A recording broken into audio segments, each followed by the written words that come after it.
Eu sei que muita gente diz que mãe aguenta tudo, que o amor de mãe é incondicional, que perdoa qualquer coisa, que suporta qualquer dor. E durante muito tempo, eu acreditei nisso. Acreditei tanto que deixei esse amor me transformar em sombra dentro da minha própria casa.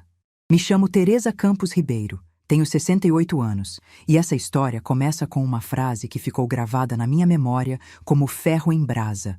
Ou você sai dessa casa, ou eu interno você num asilo. Foi minha nora quem disse isso, olhando nos meus olhos, na frente do meu filho. E ele, o menino que eu carreguei no ventre por 9 meses, que amamentei até os 2 anos, que criei sozinha depois que fiquei viúva, não disse uma única palavra para me defender. Mas antes de te contar o que aconteceu naquela noite, preciso voltar no tempo, porque você precisa entender quem eu era antes de me tornar invisível. Precisa conhecer os sacrifícios que fiz, as noites que passei em claro, as lágrimas que engoli em silêncio. Só assim vai entender por que aquela frase doeu tanto e por que minha resposta surpreendeu a todos. Eu conheci Joaquim quando tinha 19 anos. Ele era caixa no banco onde meu pai tinha conta, e toda vez que eu ia lá depositar o dinheiro da feira, ele me olhava de um jeito que me fazia corar. Levou 3 meses para ele criar coragem de me pedir em namoro. Mais 2 anos para pedir minha mão. E com 22 anos, eu me tornei a senhora Teresa Campos Ribeiro, a mulher mais feliz de Belo Horizonte. Joaquim era um homem bom, não era rico, não era perfeito, mas era honesto e me amava de verdade. A gente comprou nossa casa na Vila Esperança com muito sacrifício. Um financiamento de 15 anos que a gente pagou em 10, porque Joaquim fazia hora extra todo santo dia e eu costurava para as vizinhas nos fins de semana. Quando terminamos de pagar, ele me pegou no colo e me rodou pela sala, dizendo que finalmente tínhamos um lugar nosso no mundo. Renato nasceu quando eu tinha 25 anos. Foi um parto difícil. Quase perdi minha vida naquela madrugada. Mas quando colocaram aquele bebê nos meus braços, chorando com toda a força dos pulmões, eu soube que tinha encontrado meu propósito. Seria a melhor mãe que aquele menino poderia ter, custasse o que custasse. E custou. Custou mais do que eu jamais imaginei. Joaquim foi promovido a gerente quando Renato tinha 10 anos. A vida ficou mais confortável. Conseguimos trocar os móveis velhos, fazer uma reforma na cozinha, até comprar um carro usado que virou nosso xodó. Eu achava que tínhamos construído algo sólido, algo que duraria para sempre. Mas a vida tem um jeito cruel de nos lembrar que nada é garantido. Foi numa manhã de terça-feira, 3 dias antes do aniversário de 18 anos do Renato.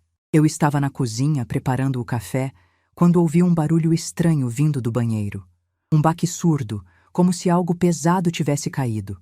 Chamei Joaquim, mas ele não respondeu. Chamei de novo. Silêncio. Quando abri a porta do banheiro, meu mundo desmoronou. Joaquim estava caído no chão, de olhos abertos, a espuma de barbear ainda no rosto. Eu gritei o nome dele, sacudi seus ombros, tentei acordá-lo. Mas no fundo, naquele primeiro segundo, eu já sabia. Tinha algo nos olhos dele que não estava mais ali. A luz tinha se apagado. O médico disse que foi um infarto fulminante, que ele provavelmente não sentiu dor, que foi rápido, como se isso fosse um consolo, como se saber que meu marido não sofreu fosse diminuir o buraco que se abriu no meu peito. Joaquim tinha 47 anos, eu tinha 43. E de repente, estava sozinha no mundo, com um filho de 18 anos que ainda precisava de mim. O velório foi um borrão. Lembro de gente entrando e saindo, de mãos apertando as minhas, de vozes dizendo coisas que eu não conseguia processar. Lembro de Renato ao meu lado, em choque, sem conseguir chorar. E lembro de uma vizinha me dizendo: "Seja forte, Teresa. Agora você precisa ser forte pelo seu filho." Ser forte. Como se fosse uma escolha. Como se eu pudesse simplesmente decidir não desmoronar. Mas eu fui forte.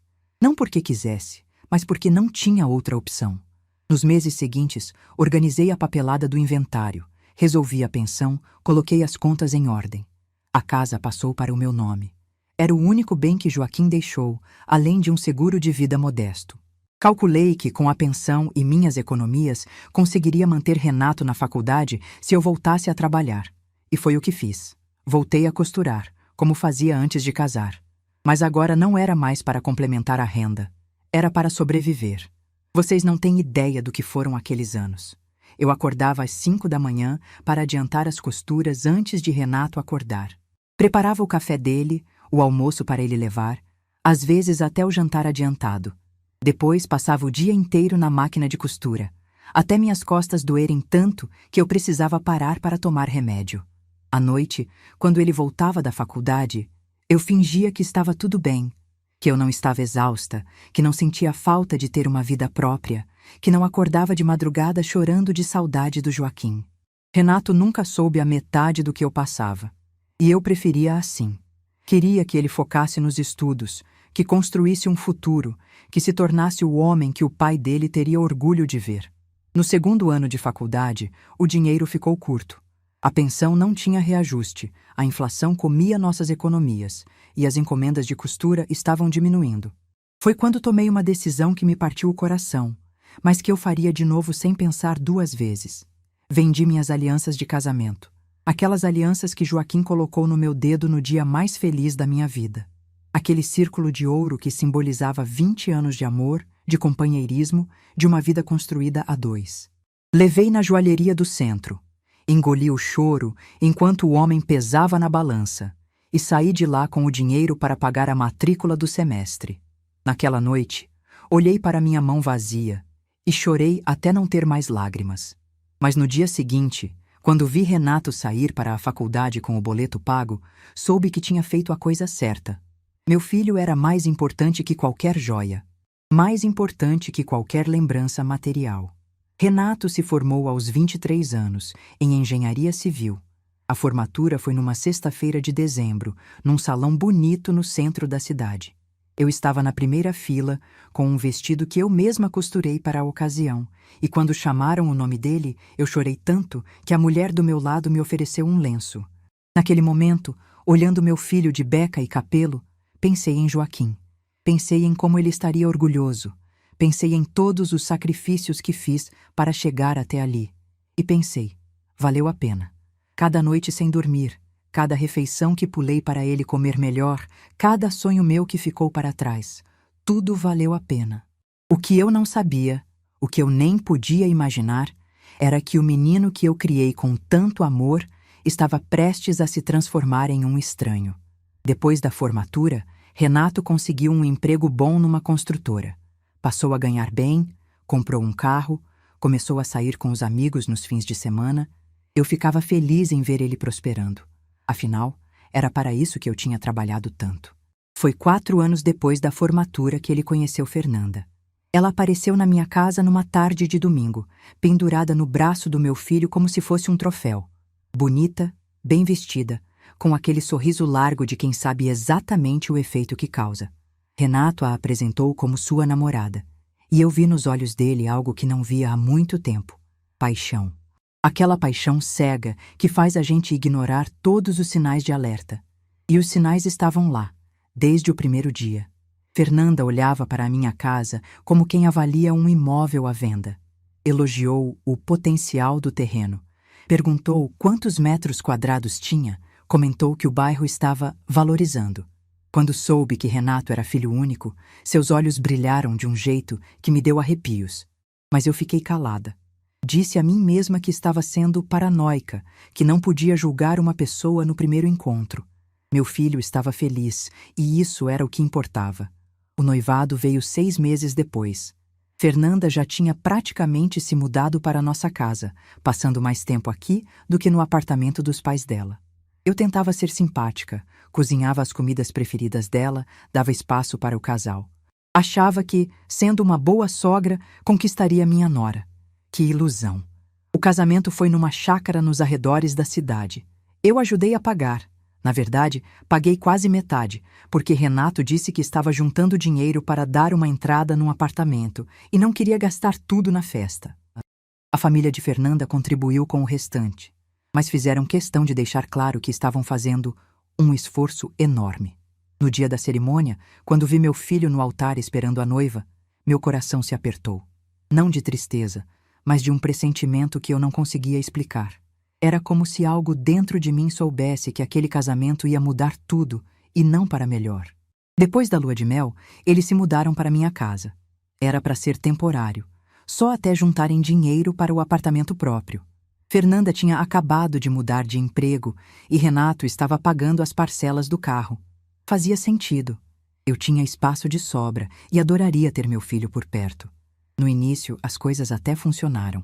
Eu me esforçava para ser a sogra perfeita, aquela que não se mete, que não opina, que fica no seu canto.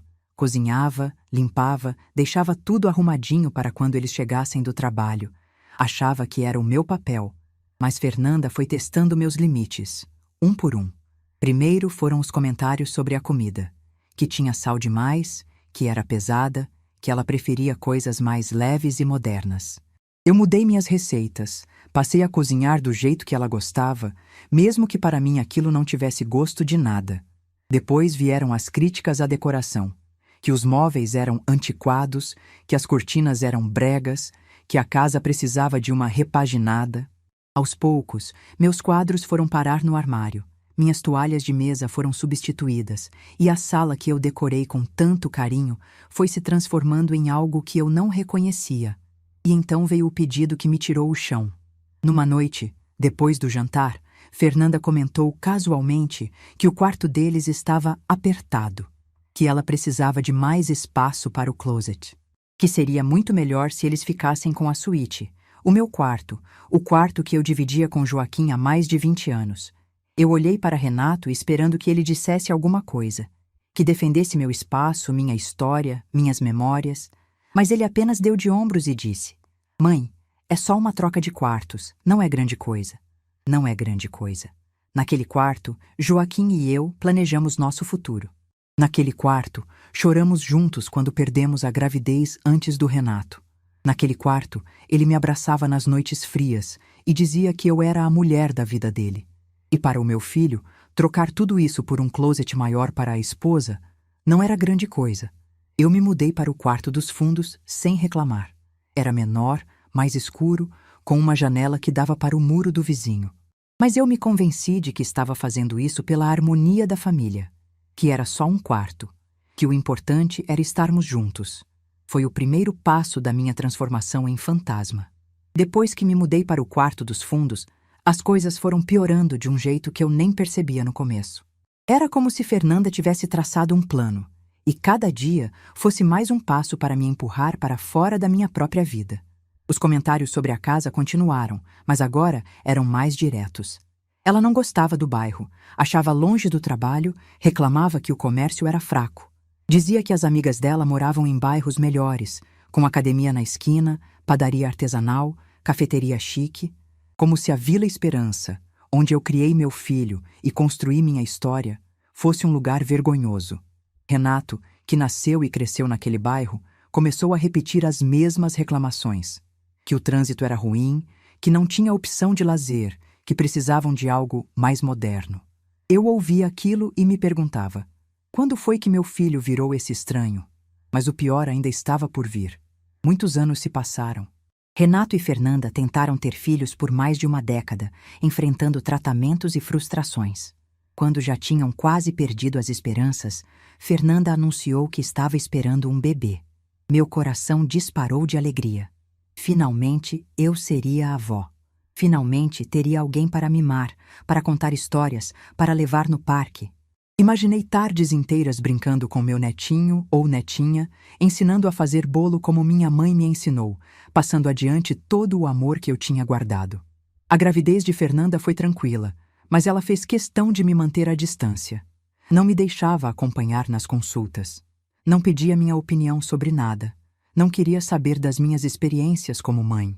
Quando eu tentava dar algum conselho, ela revirava os olhos e dizia: "Dona Teresa, as coisas mudaram muito desde a sua época." A minha época.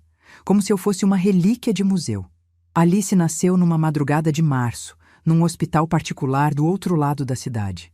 Eu só soube que minha neta tinha nascido por uma mensagem de Renato, horas depois do parto. Quando cheguei ao hospital, Fernanda estava no quarto com a mãe dela ao lado da cama, segurando a bebê. Eu fiquei parada na porta, esperando ser convidada a entrar. A mãe de Fernanda me olhou de cima a baixo e disse: "Pode entrar, Dona Teresa. Mas não fique muito tempo, a Fernanda precisa descansar." Não fique muito tempo. na hora de conhecer minha própria neta. Engoli aquela humilhação e me aproximei do berço. Alice era a coisa mais linda que eu já tinha visto. Pequenininha, com os olhos fechados, os dedinhos perfeitos. Estendi os braços para pegá-la, mas Fernanda foi mais rápida. Melhor não, Dona Teresa. Ela acabou de mamar, pode regurgitar. Fiquei ali, com os braços estendidos no vazio, sentindo o peso daquela rejeição. Minha nora não confiava em mim nem para segurar minha própria neta por 2 minutos. Voltei para casa naquela noite com o coração partido, mas disse a mim mesma que as coisas mudariam quando eles voltassem do hospital. Que Fernanda estava cansada, hormonal, precisando de tempo para se adaptar. Que logo ela veria que eu só queria ajudar. Que ilusão! Quando Alice completou 1 mês, Fernanda anunciou que voltaria a trabalhar em breve e que precisava contratar uma babá. Meu coração deu um salto. Era a minha chance de me aproximar da minha neta, de ser útil, de finalmente ter um papel naquela família. Me ofereci na mesma hora. Disse que podia cuidar de Alice todos os dias, que não precisavam gastar dinheiro com babá, que eu tinha experiência, que seria um prazer imenso. Fernanda me ouviu até o fim, com aquele sorriso educado que ela usava quando queria parecer civilizada. E então disse as palavras que me destruíram. Dona Teresa, a senhora já tem uma certa idade. Cuidar de bebê exige reflexos rápidos, atenção constante. E se a senhora não ouvir ela chorando? E se deixar cair? E se esquecer a mamadeira no fogo? Não é nada pessoal, mas eu prefiro uma profissional. Não é nada pessoal. Eu criei um filho sozinha depois de ficar viúva. Trabalhei, cozinhei, limpei, costurei, estudei com Renato, cuidei dele quando ficava doente. Nunca deixei faltar nada. E agora minha nora estava dizendo que eu não era capaz de cuidar de um bebê porque tinha uma certa idade. Olhei para Renato, esperando que ele dissesse alguma coisa, que lembrasse de quem cuidou dele, que me defendesse. Mas ele apenas coçou a cabeça e murmurou: Mãe, a Fernanda tem razão. É melhor ter uma profissional mesmo. A senhora pode ajudar de outras formas.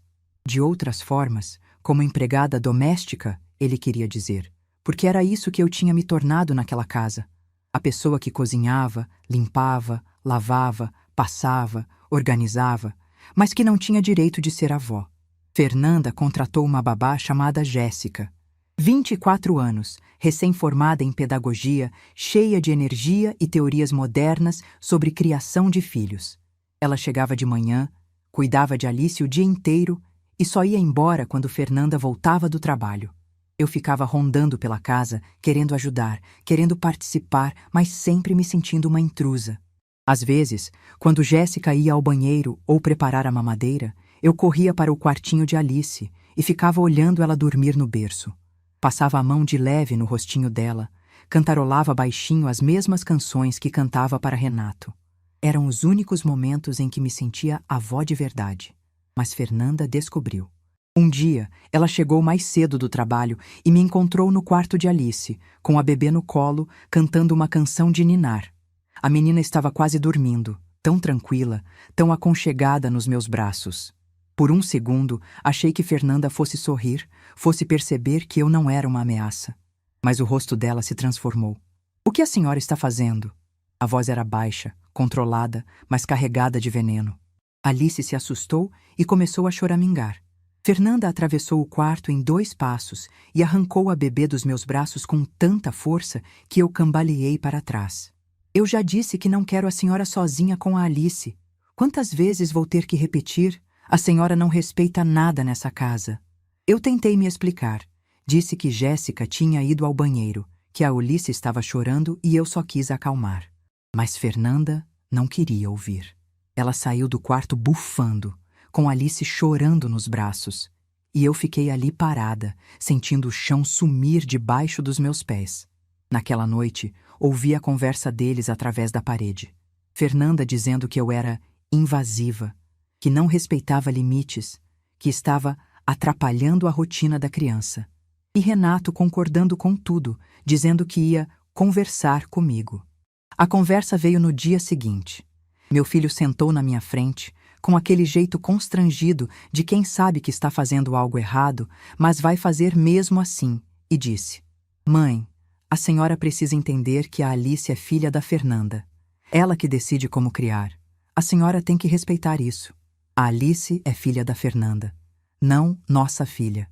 Não sua neta. Filha da Fernanda.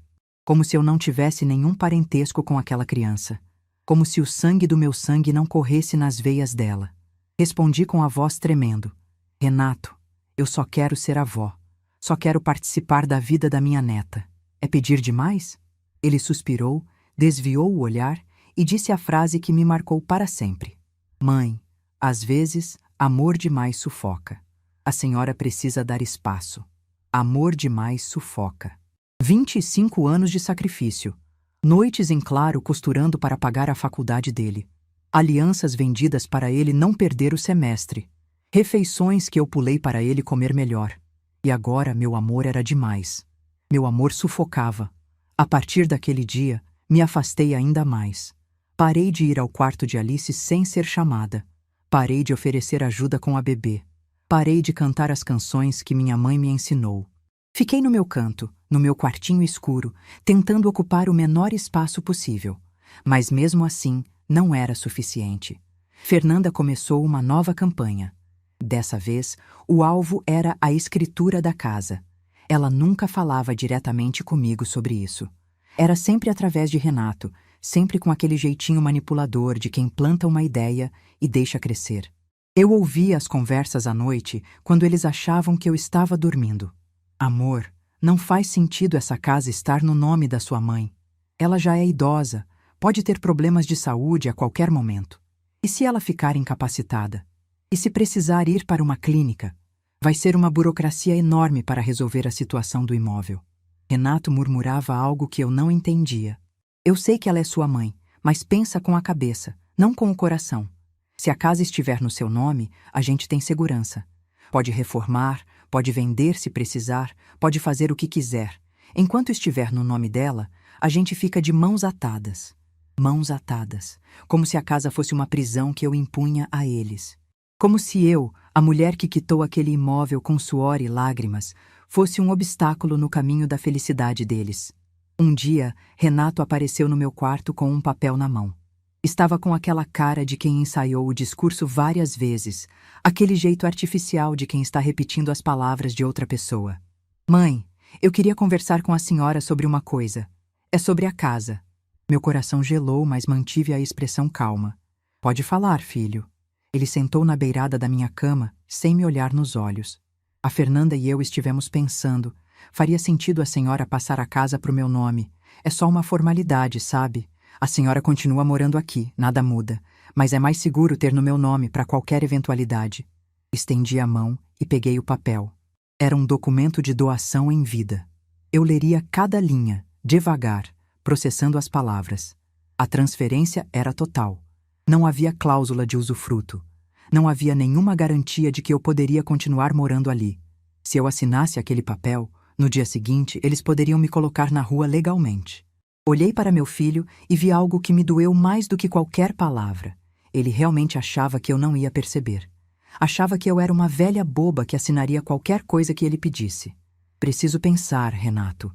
O rosto dele se contraiu. Não era a resposta que ele esperava. Pensar no quê, mãe? É só uma assinatura. Preciso pensar, repeti, devolvendo o papel. Vou ler com calma e depois a gente conversa. Ele saiu do quarto com o documento na mão e eu ouvi quando ele chegou na sala e Fernanda perguntou: E aí, ela assinou? A resposta dele foi um murmúrio frustrado e depois veio a voz dela cheia de veneno. Eu disse que não ia ser fácil. Sua mãe é mais esperta do que parece. Mais esperta do que parece.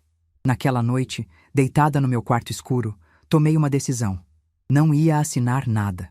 Não ia entregar minha única segurança nas mãos de pessoas que claramente não me queriam ali. Aquela casa era minha. O único bem que restou de uma vida inteira de trabalho. E eu não ia abrir mão dela por uma assinatura. Mas também entendi outra coisa naquela noite. Entendi que eu não era mais bem-vinda na minha própria casa. Que meu filho tinha escolhido um lado. E não era o meu. Que cedo ou tarde, as coisas iam chegar a um ponto sem volta. Eu só não imaginava que esse ponto viria tão rápido. E que viria da forma mais humilhante possível. Alice estava prestes a completar 3 anos. 3 anos em que eu fui avó só no papel. 3 anos em que vi minha neta crescer de longe, sempre com uma parede invisível entre nós. 3 anos engolindo humilhações, comentários, olhares de desprezo. Às vezes, quando Fernanda saía e Jéssica estava distraída, eu conseguia roubar alguns minutos com Alice. A menina vinha correndo me abraçar, com aquele sorriso puro de criança que ainda não entende as crueldades dos adultos. Ela me chamava de vovó T e perguntava por que eu não brincava mais com ela. Eu inventava desculpas, dizia que estava cansada, que logo iríamos brincar juntas. Mentiras que eu contava para protegê-la da verdade. Sua mãe não quer que eu me aproxime de você. Esses momentos roubados eram o que me mantinha de pé. Eram a prova de que, apesar de tudo, existia amor naquela casa. Mesmo que fosse um amor proibido, vigiado, permitido apenas em doses microscópicas. E numa quinta-feira à noite, tudo isso acabou. Para sempre. Algumas semanas antes daquela quinta-feira, eu comecei a perceber que precisava me preparar para o pior. Não foi uma decisão consciente, sabe? Foi mais como um instinto de sobrevivência que acordou dentro de mim. Depois que recusei assinar o documento de doação, o clima na casa ficou ainda mais pesado. Fernanda mal olhava na minha cara. Renato evitava ficar sozinho comigo. E eu sentia, no fundo do peito, que algo estava se formando. Uma tempestade que eu não conseguia ver, mas que podia sentir se aproximando. Foi nessa época que comecei a conversar mais com Dona Marlene. Marlene era minha vizinha há quase 30 anos. Morávamos na mesma rua desde que eu e Joaquim nos mudamos para a Vila Esperança. Ela viu Renato crescer, foi ao velório do meu marido, me ajudou nos primeiros meses de viuvez quando eu mal conseguia levantar da cama. Era a amiga mais antiga que eu tinha, a única pessoa no mundo que eu podia chamar de confidente.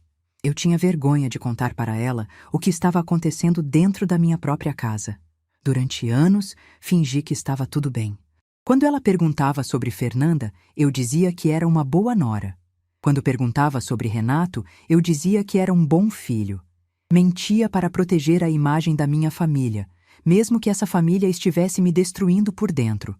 Mas chegou um ponto em que eu não aguentei mais carregar aquele peso sozinha. Numa tarde de terça-feira, 2 semanas antes da quinta-feira que mudou tudo, fui até a casa de Marlene com a desculpa de devolver uma forma de bolo. Ela me recebeu com aquele sorriso acolhedor de sempre, preparou um café e perguntou como eu estava. E pela primeira vez em anos, eu contei a verdade. Contei sobre os comentários de Fernanda, sobre a mudança de quarto, sobre ser proibida de cuidar da minha própria neta, sobre o documento de doação que queriam me fazer assinar. Contei tudo, do começo ao fim, enquanto as lágrimas escorriam pelo meu rosto e eu mal conseguia respirar entre os soluços. Marlene me ouviu em silêncio, segurando minha mão. Quando terminei de falar, ela me olhou nos olhos e disse: Teresa, você sabe que essa casa é sua, não sabe? Você sabe que não precisa aceitar isso. Eu sabia. No fundo, eu sempre soube. Mas ouvir aquilo de outra pessoa, de alguém de fora, me deu uma clareza que eu não tinha conseguido alcançar sozinha. Eu não era louca. Eu não estava exagerando. O que estava acontecendo comigo era real. Era injusto. E eu não precisava aceitar. Naquele dia, Marlene me fez uma promessa. Disse que se um dia as coisas ficassem insustentáveis, eu poderia ir para na casa dela. Que tinha um quarto de hóspedes que estava às moscas, que seria um prazer me receber, que eu não precisava ter medo de ficar na rua. Aquela promessa ficou guardada no meu coração como um colete salva-vidas. E eu comecei a me preparar. Não de forma óbvia. Não queria que Fernanda ou Renato percebessem. Mas aos poucos, fui separando as coisas que eram mais importantes para mim. Documentos, certidões, a escritura da casa que eu guardava numa pasta no fundo do armário. Separei algumas roupas essenciais, produtos de higiene, os remédios que eu tomava todo dia. E separei a foto. Era uma foto do meu casamento com Joaquim. A única que sobrou depois que Fernanda reorganizou a sala e jogou fora metade das minhas recordações. Aquela foto ficava na minha mesa de cabeceira, no meu quartinho escuro, e toda noite antes de dormir eu olhava para o rosto do meu marido e pedia forças. Coloquei a foto na mala junto com o resto. Se eu precisasse sair daquela casa, aquela foto iria comigo. A quinta-feira chegou como qualquer outro dia. De manhã, fiz minha rotina de sempre. Acordei cedo, tomei café sozinha na cozinha, lavei a louça do jantar da noite anterior que Fernanda tinha deixado na pia. Renato saiu para o trabalho sem me dar bom dia.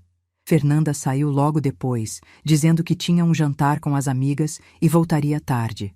Jéssica, a babá, chegou às 8 para cuidar de Alice. Passei o dia no meu quarto, costurando umas peças que uma vizinha tinha encomendado. O trabalho me distraía. Me fazia esquecer por algumas horas a situação em que eu vivia. O barulho da máquina de costura era reconfortante. Um som que me acompanhava desde a juventude. No fim da tarde, Jéssica veio me avisar que precisava ir embora mais cedo.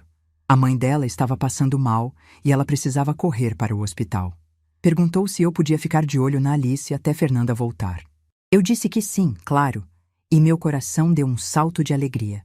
Finalmente teria um tempo sozinha com minha neta.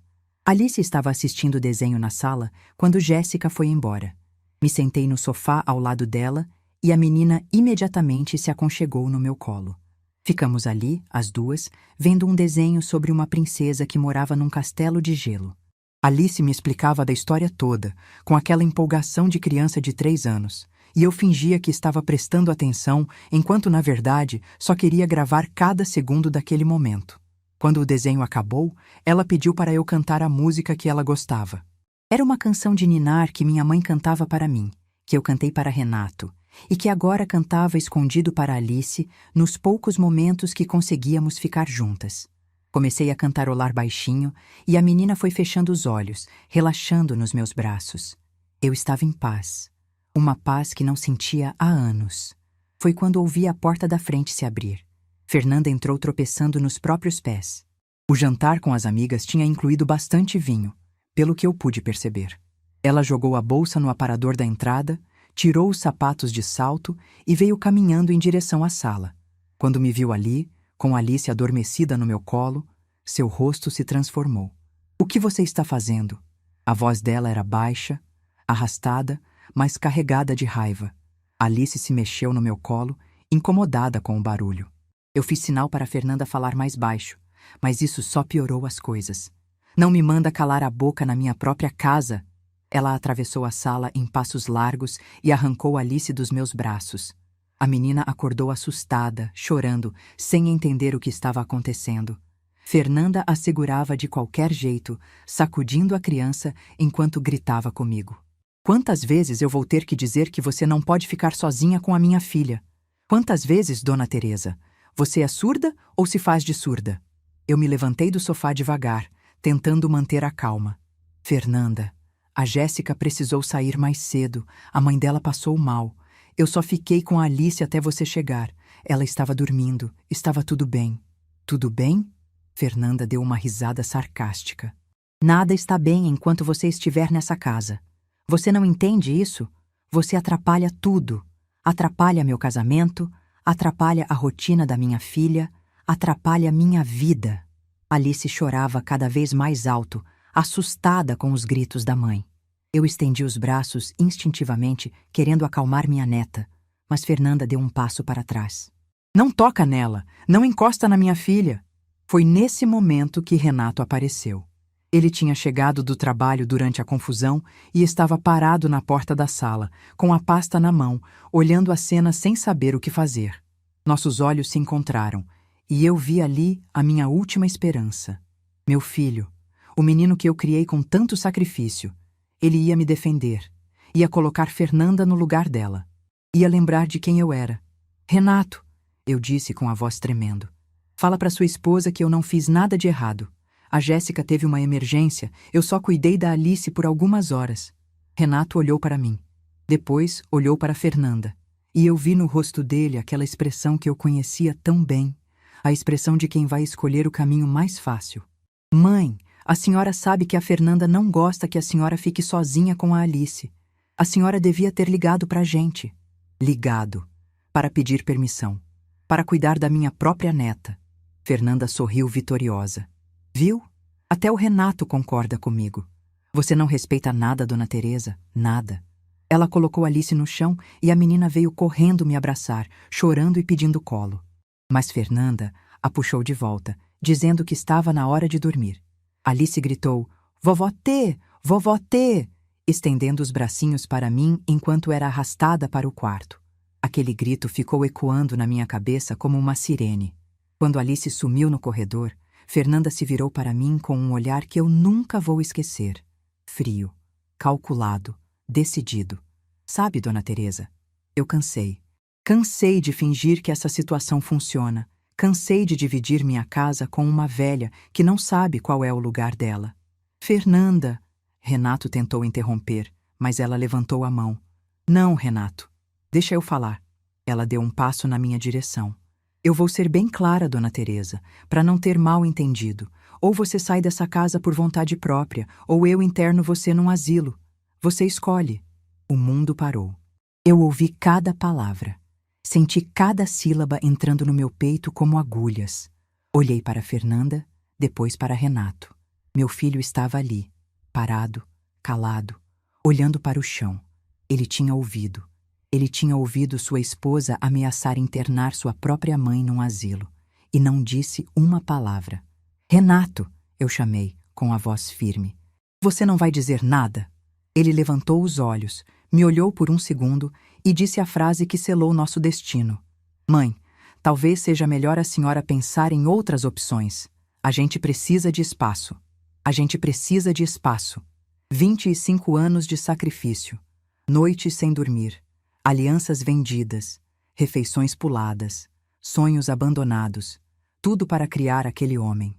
E agora ele estava ali, concordando em me jogar fora como se eu fosse um móvel velho que não servia mais. Fernanda sorriu. Um sorriso de vitória. E foi então que algo aconteceu dentro de mim. Eu também sorri. Não foi um sorriso de derrota. Não foi um sorriso nervoso. Foi um sorriso calmo, sereno, de quem finalmente entendeu a situação por completo. Um sorriso que eu não sabia que era capaz de dar. Fernanda franziu a testa confusa. Esperava lágrimas, esperava súplicas, esperava que eu me ajoelhasse pedindo perdão. Não esperava serenidade. Tudo bem, eu disse com uma voz que nem parecia minha. Eu vou embora. Renato arregalou os olhos. Mãe, a gente pode conversar. Não precisa, filho. Eu já estava caminhando em direção ao meu quarto. Vocês foram bem claros. Entrei no quarto dos fundos e fechei a porta. A mala já estava ali, embaixo da cama, pronta há dias. Coloquei as últimas coisas que faltavam. A escova de dentes, o carregador do celular, a foto de Joaquim na moldura de prata. Olhei ao redor daquele quarto escuro que tinha sido minha prisão nos últimos anos e não senti nada. Nenhuma saudade, nenhum apego. Peguei meu celular e mandei uma mensagem para Dona Marlene. Estou indo para sua casa. Voltei para a sala com a mala na mão. Renato e Fernanda estavam ali, me olhando como se eu fosse uma aparição. Acho que não acreditavam que eu estava realmente indo embora. Acho que esperavam mais drama, mais choro, mais resistência. Mas eu não ia dar isso a eles. Passei por eles sem dizer uma palavra. Atravessei a sala, abri a porta da frente, desci os 3 degraus da varanda. A noite estava fresca, com um vento leve que me acariciou o rosto como um abraço. Olhei para a rua onde morei por mais de 40 anos, onde criei meu filho, onde construí uma vida inteira. E comecei a andar. Não olhei para trás. Não disse adeus. Não dei a eles a satisfação de me verem hesitar. Dona Marlene estava me esperando na porta. Ela me abraçou sem dizer nada, me conduziu para dentro, me levou até o quarto de hóspedes. Só quando me sentei na cama, com a mala aos meus pés e a foto de Joaquim nas mãos, é que as lágrimas vieram. Chorei a noite inteira. Chorei pelo filho que perdi, pela neta que deixei para trás, pela vida que desmoronou. Mas no meio daquelas lágrimas havia algo mais, uma semente de liberdade. Na manhã seguinte, acordei com o sol entrando pela janela. Olhei para a foto de Joaquim e disse baixinho: "Você teria orgulho de mim." E comecei a planejar, porque eles achavam que eu era uma velha fraca, sem opções, sem recursos. Achavam que iam me jogar fora e seguir em frente com suas vidas, morando na minha casa, criando minha neta longe de mim. Mas eles não sabiam de uma coisa. Aquela casa ainda estava no meu nome. E eu não tinha assinado documento nenhum. Os primeiros dias na casa de Dona Marlene foram estranhos. Eu acordava de manhã e por alguns segundos esquecia onde estava. A luz entrava diferente pela janela, o colchão tinha outra firmeza. Até o silêncio era diferente. Não era aquele silêncio pesado da minha casa, carregado de julgamentos e olhares atravessados. Era um silêncio tranquilo, acolhedor. Marlene me tratava como se eu fosse uma irmã que tinha acabado de voltar de uma longa viagem. Preparava café da manhã reforçado, me obrigava a comer mesmo quando eu dizia que não tinha fome, sentava comigo na varanda para conversar sobre amenidades. Ela sabia que eu precisava de tempo para processar tudo e me dava esse tempo sem pressão. Mas eu não podia ficar parada esperando a dor passar. Tinha coisas a resolver. No segundo dia, liguei para o cartório onde a escritura da minha casa estava registrada. Queria confirmar o que eu já sabia, mas precisava ouvir de uma fonte oficial. A atendente verificou no sistema e confirmou. O imóvel da Rua das Acácias, número 47, Vila Esperança, estava registrado única e exclusivamente em nome de Teresa Campos Ribeiro. Nenhuma transferência, nenhuma doação, nenhum documento adicional. Eu nunca tinha assinado nada. E Renato, por mais que Fernanda tivesse pressionado, nunca conseguiu me convencer a abrir mão do meu único patrimônio. Desliguei o telefone com as mãos tremendo. Não de medo, mas de alívio. Eu tinha poder. Eu tinha opções. Eu não era aquela velha desamparada que eles imaginavam. No terceiro dia, pedi para Marlene me indicar um advogado. Ela conhecia um senhor chamado Dr. Augusto Mendes, que tinha escritório no centro da cidade. Disse que ele era competente, honesto, e que tratava todo mundo com respeito, independente de idade ou condição social. Liguei para o escritório e marquei uma consulta para a tarde seguinte. Na manhã da consulta, acordei mais cedo que o normal. Tomei banho demorado, vesti uma roupa que me fazia sentir confiante. Olhei no espelho e vi uma mulher que eu não reconhecia. Não era a Teresa submissa que abaixava a cabeça para tudo. Era alguém diferente. Dr. Augusto me recebeu num escritório simples, mas organizado, com diplomas na parede e pilhas de processos sobre a mesa. Ele tinha uns 70 anos, cabelos brancos, óculos de armação grossa, me ofereceu café, puxou uma cadeira e disse: Dona Teresa, pode me contar tudo. Tenho o dia inteiro se precisar. E eu contei. Contei sobre Joaquim, sobre a viuvez, sobre os anos criando Renato sozinha. Contei sobre Fernanda, sobre os comentários, sobre a mudança de quarto. Contei sobre ser proibida de cuidar de Alice, sobre o documento de doação que recusei assinar, sobre a ameaça do asilo. Contei sobre a noite em que saí de casa com uma mala na mão e o coração em pedaços. Doutor, Augusto me ouviu sem interromper, anotando algumas coisas num bloco. Quando terminei, ele tirou os óculos, esfregou os olhos e disse: Dona Teresa, o que a senhora passou tem nome. Se chama violência patrimonial e psicológica contra idoso. É crime previsto no Estatuto do Idoso. Crime. Eu nunca tinha pensado naquilo como crime. Para mim, era apenas minha família me tratando mal. Mas ouvir um advogado usando aquela palavra mudou algo dentro de mim. Mas eu não quero processar meu filho, eu disse rapidamente. Não quero ver o Renato preso ou com a ficha suja. Ele é meu filho, apesar de tudo. Dr. Augusto assentiu. Entendo perfeitamente. E a senhora não precisa seguir por esse caminho se não quiser. Mas existem outras opções. Ele se inclinou para a frente, me olhando nos olhos. A senhora disse que a casa ainda está no seu nome, correto? Correto. Nunca assinei nenhuma transferência. Então a senhora tem todo o direito de pedir a desocupação do imóvel. Legalmente, seu filho e sua nora são apenas ocupantes. Se a senhora quiser, posso enviar uma notificação extrajudicial dando prazo para eles deixarem a casa. Meu coração disparou. Era isso. Era exatamente isso que eu precisava. Qual seria o prazo? Perguntei. 30 dias é o padrão. Tempo suficiente para eles encontrarem outro lugar, mas curto o bastante para não arrastar a situação. Fiquei em silêncio por um momento, pensando nas consequências. Se eu fizesse aquilo, não tinha volta. Meu relacionamento com Renato, que já estava destruído, seria enterrado de vez. E Alice? Minha netinha ia crescer, ouvindo que a avó era uma pessoa má que expulsou a família de casa. Mas então lembrei da voz de Fernanda dizendo: ou você sai, ou eu interno você num asilo. Lembrei do silêncio de Renato. Lembrei dos gritos de Alice sendo arrastada para longe de mim. Pode enviar a notificação, eu disse. 30 dias. Dr. Augusto sorriu. Um sorriso discreto, de quem já tinha visto muitas histórias como a minha e sabia reconhecer coragem quando via. Vou preparar o documento hoje mesmo. Amanhã, um oficial leva até o endereço. Saí do escritório sentindo algo que não sentia há anos. Controle. Pela primeira vez em muito tempo, eu estava no comando da minha própria vida. No dia seguinte, fiquei na casa de Marlene esperando notícias.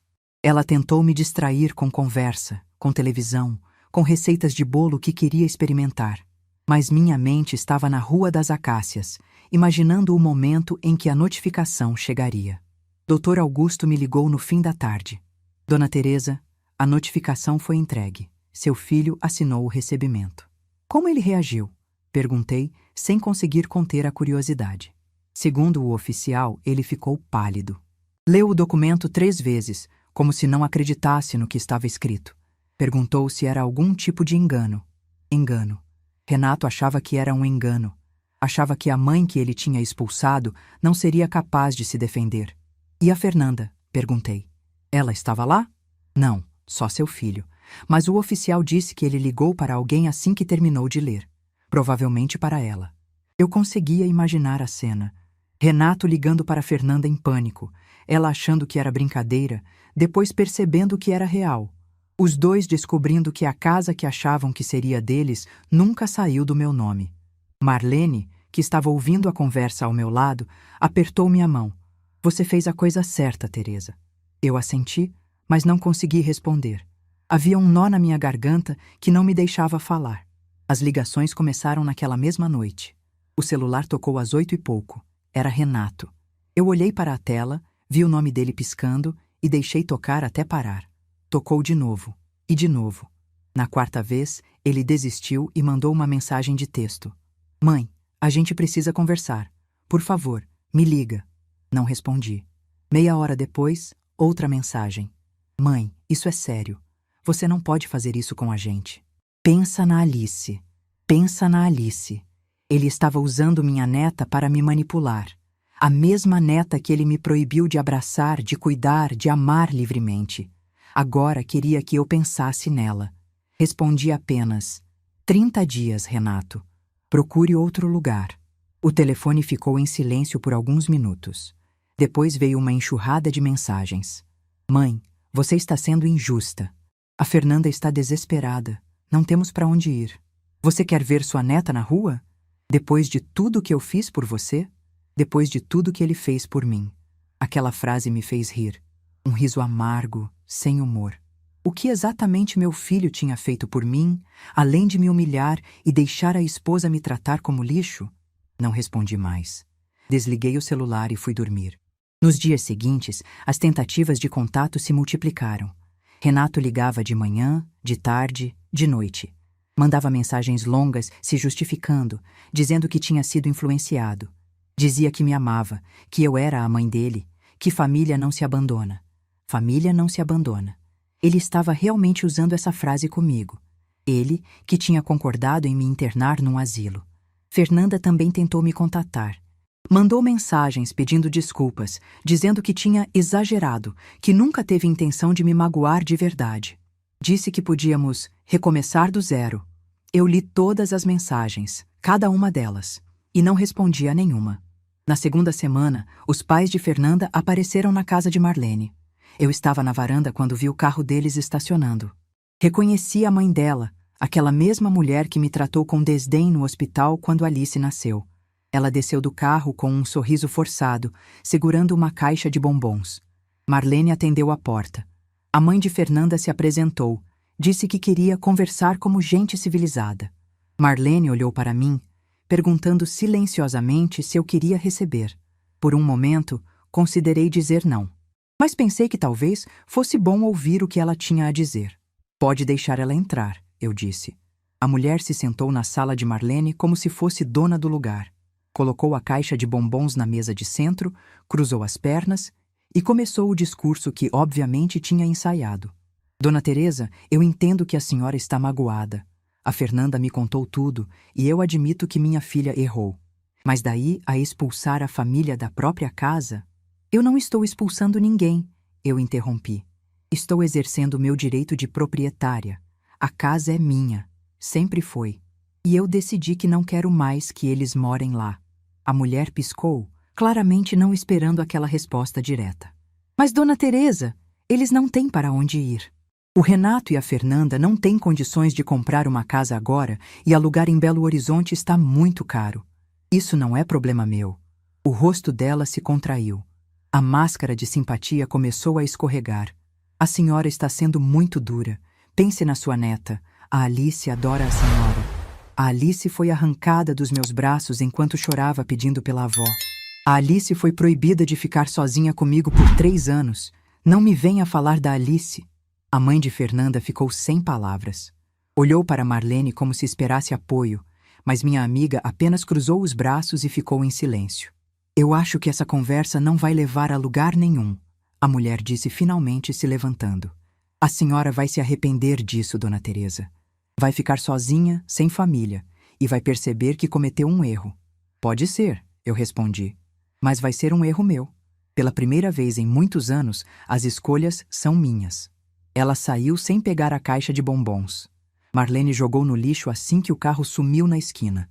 O prazo de 30 dias foi passando. Renato continuou mandando mensagens, cada vez mais desesperadas. Disse que estavam procurando apartamento, mas não encontravam nada no preço. Pediu mais prazo. Pediu que eu reconsiderasse, mas eu já tinha tomado minha decisão. No 28º dia, recebi uma ligação de Dr. Augusto. Dona Teresa, seu filho entrou em contato com o escritório. Quer saber se a senhora aceita negociar um prazo maior ou um acordo de aluguel. Não aceito, eu disse sem hesitar. O prazo é 30 dias. Se não saírem, entra com o despejo judicial. Houve um silêncio do outro lado da linha. Depois, Dr. Augusto disse: A senhora tem certeza? Uma vez que entrarmos com o despejo, o processo se torna público. Vai constar nos registros. Tenho certeza. Então vou preparar a documentação. Se eles não desocuparem até o 30º dia, protocolo a ação no dia seguinte. Desliguei o telefone e olhei pela janela. O sol estava se pondo, pintando o céu de laranja e rosa. Era bonito. Marlene apareceu na porta com uma xícara de chá. Como você está se sentindo? Não sei, respondi honestamente. Aliviada, triste, culpada, tudo ao mesmo tempo. Ela se sentou ao meu lado na cama. Você sabe que não tem nada para se sentir culpada, não sabe? Você está se defendendo, está fazendo o que qualquer pessoa faria no seu lugar. Eu sei, mas ele ainda é meu filho, Marlene. Eu ainda lembro dele bebê, nos meus braços, dependendo de mim para tudo. Como a gente chega nesse ponto? Marlene suspirou. A gente não chega sozinha, Teresa. Ele fez escolhas. A esposa dele fez escolhas. Você só está respondendo às escolhas deles. No 30º dia, às 11 da noite, meu celular tocou. Era Renato. Dessa vez, eu atendi. Mãe. A voz dele estava embargada, como se tivesse chorado. A gente vai sair amanhã. Encontramos um apartamento de 2 quartos num bairro mais afastado. Não é o que a gente queria, mas... Tudo bem, Renato, eu disse, surpreendendo a mim mesma com a calma na minha voz. Houve um silêncio longo. Depois ele perguntou: A senhora vai voltar para casa? Vou. É minha casa. Outro silêncio. E a gente, mãe? A gente ainda é família? A pergunta ficou pairando no ar. Eu pensei em todas as respostas que poderia dar. Pensei em dizer que sim, que sempre seríamos família. Pensei em dizer que não, que ele tinha destruído esse laço. Pensei em gritar, em chorar, em desligar na cara dele, mas apenas disse: Isso depende de você, filho. Sempre dependeu. E desliguei. No 31º dia, voltei para a Rua das Acácias. Marlene se ofereceu para me acompanhar, mas eu disse que precisava fazer aquilo sozinha. Ela entendeu. Me abraçou na porta, desejou força e ficou olhando enquanto eu entrava no táxi que tinha chamado. Acenei pela janela até ela sumir de vista. O trajeto durou 15 minutos, mas pareceu uma eternidade. Cada rua trazia uma lembrança. A padaria onde Joaquim comprava pão de queijo todo domingo. A praça onde Renato aprendeu a andar de bicicleta. Uma vida inteira comprimida em poucas quadras. Quando o táxi parou na frente da casa, meu coração disparou. Paguei a corrida e desci devagar, olhando para a fachada que conhecia tão bem. A chave girou na fechadura com aquele som familiar que eu conhecia há mais de 40 anos. Empurrei a porta e entrei. O silêncio foi a primeira coisa que me atingiu. Não era o silêncio pesado de antes, cheio de tensão e palavras não ditas. Era um silêncio vazio, oco, como o interior de uma concha. A casa estava completamente diferente. Os móveis de Fernanda tinham ido embora, deixando marcas no chão onde ficavam. As paredes tinham retângulos mais claros nos lugares onde penduraram quadros. O cheiro era outro, um misto de poeira e ausência. Caminhei pela sala devagar, tocando as paredes. Ali ficava o sofá onde eu assistia televisão com Alice, nos poucos momentos que conseguíamos ficar juntas. Ali ficava a estante, onde Fernanda colocou os porta-retratos dela, substituindo as fotos da minha família. Tudo tinha ido embora. Tudo, menos as memórias. Subi as escadas em direção aos quartos. O primeiro que visitei foi a suíte que Fernanda tomou para si. Estava vazio agora, só as paredes e o piso de madeira que Joaquim e eu escolhemos juntos. Me encostei no batente da porta e fechei os olhos.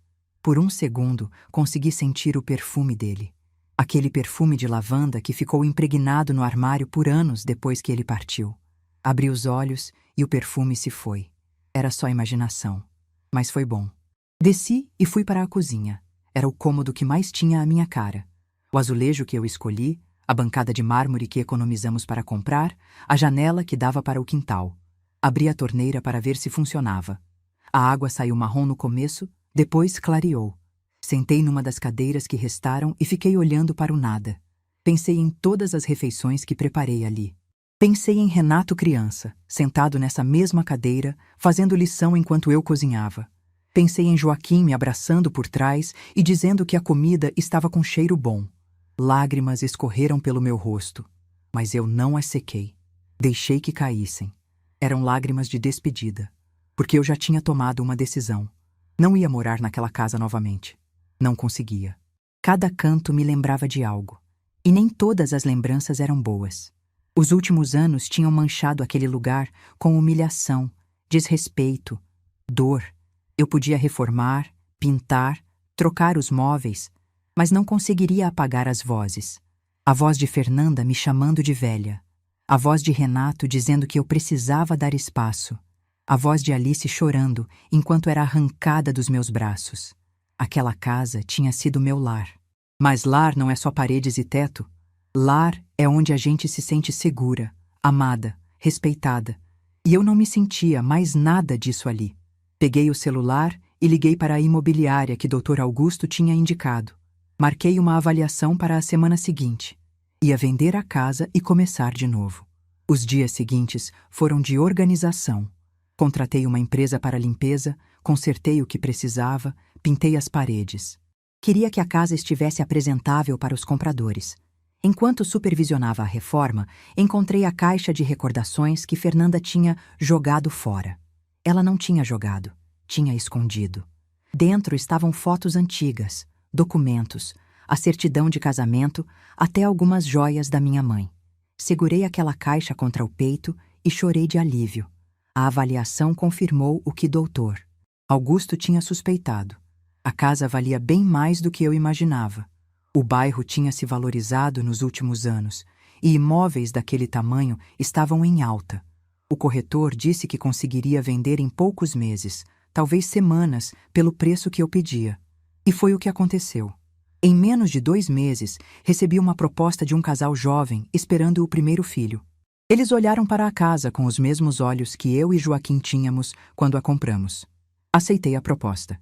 Queria que aquela casa voltasse a ser um lar de verdade. Com o dinheiro da venda, fiz 3 coisas. Primeiro, comprei um apartamento para mim.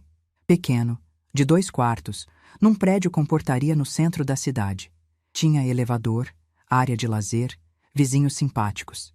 Era diferente de tudo que eu conhecia, mas era meu, completamente meu. Segundo, coloquei uma quantia numa aplicação segura para minha velhice. Não era muito, mas o suficiente para eu viver com dignidade até o fim dos meus dias, sem depender de ninguém. E terceiro, essa foi a parte mais importante. Doei uma parte significativa para uma instituição que cuida de idosos abandonados por suas famílias. A ironia não me escapou. Fernanda queria me jogar num asilo. E agora, o dinheiro da casa que ela tanto cobiçou estava ajudando idosos que passaram pelo mesmo que eu. Pessoas que foram descartadas pelos próprios filhos, tratadas como peso, esquecidas em quartos de fundo. Minha dor tinha se transformado em ajuda para outros. Quando assinei a doação, a diretora da instituição me perguntou se eu queria que meu nome aparecesse em alguma placa ou homenagem. Eu disse que não. Não fiz aquilo por reconhecimento. Fiz porque era o certo. Renato apareceu no meu apartamento novo 3 semanas depois da mudança. Ele tocou a campainha num sábado de manhã, quando eu estava regando as plantas da varanda. Atendi pelo interfone sem saber quem era, e quando ouvi a voz dele, meu coração apertou. Por um segundo pensei em não deixar subir, mas respirei fundo e liberei a entrada. Ele chegou com a mesma cara de constrangimento de sempre. Trazia um buquê de flores e uma caixa de bombons, presentes genéricos de quem não sabe mais como se aproximar. Aceitei as flores por educação, coloquei num vaso e ofereci café. Sentamos na sala em silêncio enquanto a cafeteira trabalhava. "A senhora está bem instalada aqui", ele disse, olhando ao redor. "É bonito. É pequeno, mas é meu", respondi. "Ninguém pode me expulsar daqui." Ele abaixou os olhos, acusando o golpe. "Mãe, eu vim pedir desculpas. De verdade dessa vez. Eu sei que errei, sei que fui covarde, sei que deixei a Fernanda passar dos limites." "Deixou", concordei. "Não ia facilitar. Eu devia ter te defendido, devia ter colocado ela no lugar dela, devia ter lembrado de tudo que a senhora fez por mim." Ele levantou os olhos e vi que estavam marejados. "Eu me perdi, mãe. Não sei como, mas me perdi." Olhei para aquele homem de 43 anos que um dia foi um bebê nos meus braços. Procurei nele o menino que eu amei incondicionalmente, que eu protegi de todos os males do mundo, que eu criei com tanto sacrifício. Ele ainda estava ali, em algum lugar, mas estava enterrado debaixo de anos de escolhas erradas. "Renato", eu disse com a voz firme, "eu te perdoo. De verdade. Mas perdoar não significa esquecer. E não significa que as coisas vão voltar a ser como eram." "Eu sei, mãe. Eu não espero isso." "O que você espera, então?" Ele ficou em silêncio por um momento. "Espero que a gente possa recomeçar, devagar, que eu possa visitar a senhora de vez em quando, que a Alice possa conhecer a avó de verdade. Não sei se é possível, mas... Alice, minha neta, a menina que me chamava de Vovó T e que eu não via há meses." Meu coração se apertou com a saudade. "E a Fernanda?" perguntei. "Ela sabe que você está aqui?" "A gente se separou." A notícia me pegou de surpresa. Eu esperava muitas coisas daquela conversa, mas não isso. A situação ficou insustentável depois que saímos da casa. Ele continuou. "Ela me culpava por tudo. Dizia que eu devia ter convencido a senhora a passar a escritura antes. Brigávamos todo dia. 1 mês atrás, ela foi embora. Voltou para a casa dos pais, levou a Alice junto. E você está vendo sua filha? Fins de semana alternados. Não é o ideal, mas pelo menos consigo ficar com ela." Ele me olhou com esperança. "E eu queria que a senhora também pudesse ver ela, mãe. A Alice pergunta pela senhora toda hora." Fechei os olhos e respirei fundo. Ali estava o que eu mais queria ouvir. E o que mais me assustava. Ver Alice de novo significava arriscar me machucar de novo. Significava abrir o coração para alguém que já tinha sido arrancado de mim uma vez. Mas também significava ter minha neta de volta. A menina que eu amava mais do que podia expressar. "Traz ela aqui no próximo fim de semana", eu disse finalmente. "Mas só ela, Renato. Você espera lá embaixo. Eu e Alice precisamos de um tempo sozinhas primeiro." Ele assentiu, aceitando a condição. "Obrigado, mãe, de verdade." Quando ele foi embora, fiquei olhando pela janela da varanda. A cidade se estendia lá embaixo, cheia de gente vivendo suas vidas, enfrentando suas batalhas. Eu era só mais uma naquela multidão. Uma mulher de 68 anos que tinha sobrevivido a coisas que ninguém deveria enfrentar. Mas tinha sobrevivido. Fui até a estante onde coloquei a foto do meu casamento com Joaquim. A mesma foto que levei na mala quando saí de casa, que ficou comigo durante todo esse tempo. Olhei para o rosto dele, jovem e cheio de vida, sorrindo para a câmera com o braço em volta de mim. Consegui, sussurrei para a foto. Demorou, mas eu consegui. O silêncio do apartamento me respondeu. Mas não era um silêncio vazio como o da casa antiga. Era um silêncio de paz, de recomeço, de liberdade. Uma semana depois, Alice apareceu na minha porta. Ela estava maior do que eu lembrava, o cabelo mais comprido, o rosto perdendo as bochechas de bebê. Mas o sorriso era o mesmo. Quando me viu, correu para meus braços gritando: Vovó T! Vovó T! Com a mesma alegria de sempre. A abracei tão forte que quase a levantei do chão. Senti o cheiro do cabelo dela, a maciez da pele, o calor daquele corpinho que eu tanto senti falta. Lágrimas escorriam pelo meu rosto, mas dessa vez eram lágrimas de alegria. Passamos a tarde inteira juntas. Mostrei o apartamento novo, fizemos bolo de chocolate, assistimos desenhos abraçadas no sofá. Alice me contou sobre a escola, sobre os amiguinhos, sobre o cachorro que ela queria ter. E eu ouvi cada palavra como se fosse uma música. Quando Renato veio buscar ela no fim da tarde, Alice me abraçou de novo e disse: A gente vai se ver mais vezes agora, né, vovó? Vai, meu amor, respondi com a voz embargada. Agora vai. Fechei a porta depois que elas saíram e encostei a testa na madeira. Meu coração estava cheio de uma forma que eu não sentia há muito tempo. Hoje, 6 meses depois de tudo, posso dizer que encontrei minha paz. Não foi fácil, não foi rápido, e certamente não foi do jeito que eu imaginava. Mas está aqui, firme, real. Vejo Alice 2 vezes por mês. Renato e eu estamos reconstruindo nossa relação, devagar, com limites claros. Não sei se um dia vamos voltar a ser o que éramos. Provavelmente não. Mas estamos construindo algo novo. Algo baseado em respeito, não em obrigação. Fernanda nunca mais me procurou. Pelo que Renato conta, ela segue culpando todo mundo, menos ela mesma pelo que aconteceu. Espero que um dia ela amadureça. Mas isso não é mais problema meu. Às vezes, quando estou sozinha na varanda do meu apartamento, olhando a cidade se acender com as luzes da noite, penso em tudo que passei. Nos sacrifícios, nas humilhações, nas noites chorando no quarto dos fundos, e penso também na força que descobri dentro de mim quando achei que não tinha mais nada. Aprendi que amor próprio não é egoísmo, é sobrevivência. Aprendi que família de verdade não é quem compartilha sangue, mas quem compartilha respeito. Aprendi que nunca é tarde para se escolher, para se valorizar, para dizer basta. Meu silêncio naquela noite, quando saí de casa sem dizer uma palavra, foi o silêncio mais poderoso da minha vida. Foi o silêncio de uma mulher que finalmente entendeu seu próprio valor. E se essa história servir para alguma coisa, que sirva para isso, para lembrar a quem está passando pelo mesmo que você não está sozinha, que existe luz depois do escuro.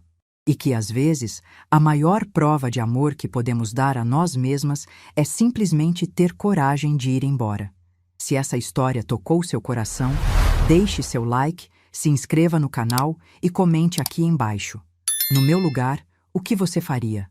Sua mensagem pode iluminar o dia de alguém.